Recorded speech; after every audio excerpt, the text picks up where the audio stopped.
Hello everyone, welcome to Top 10 Web Attacks from OWASP with Mahmoud Hassan. You can buy the whole course from Udemy with title OWASP Top 10 Web Application Security Risks 2025 edition, or you find the link in the description.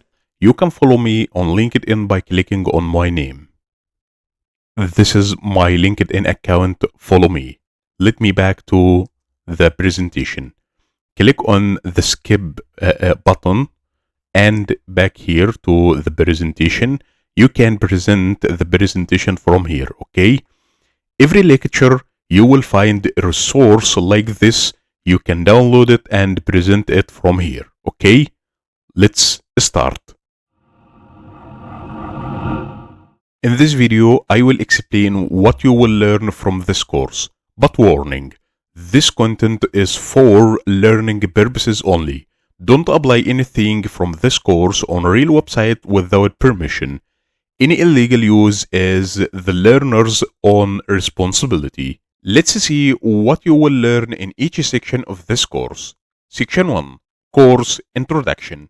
In this section, you will understand what this course is about and what skills you will gain from it. Section 2. Prerequisites.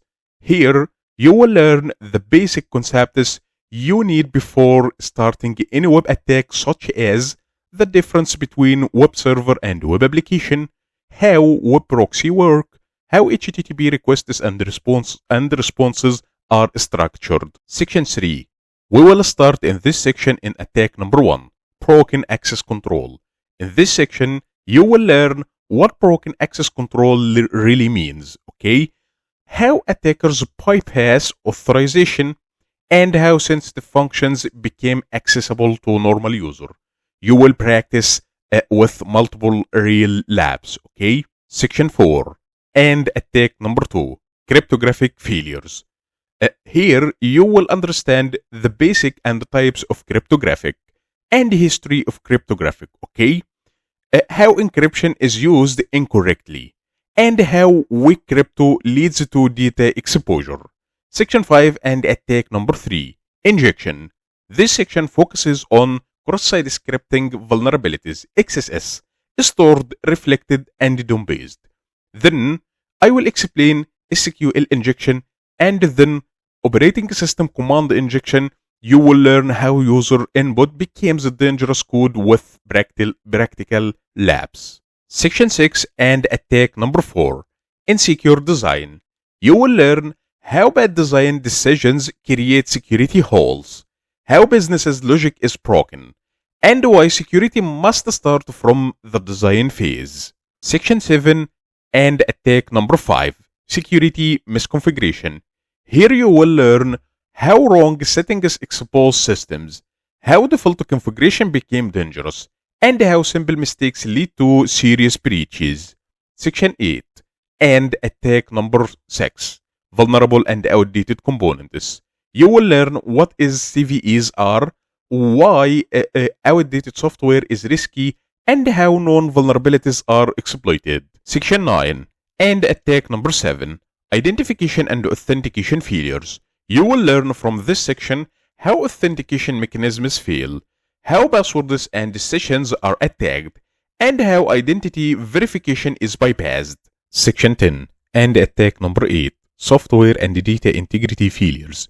You will learn how untrusted updates and components are abused, and how integrity violations affect systems. Section 11 and attack number 9, security logging and monitoring failures.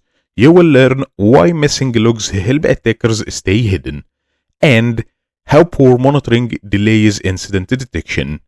Section 12 and attack number 10, server-side request forgery, SSRF. You will learn how servers are forced to attack internal systems and how server-side request forgery leads to internal network exposure. Section 13, OWASP evaluation between 2021 and 2025. In the final section, you will learn what changed in the OWASP Top 10 between 2021 and the 2025 edition, what is mishandling of exceptional conditions attack, and what you should study after OWASP Top 10. By the end of this course, you will not only know the OWASP Top 10, You will understand how to attack, how to defend, and how to think like a security engineer. So, in the end of the video, I hope you understood everything I explained, and don't forget to give me a good feedback. Thank you for watching. See you in the next video.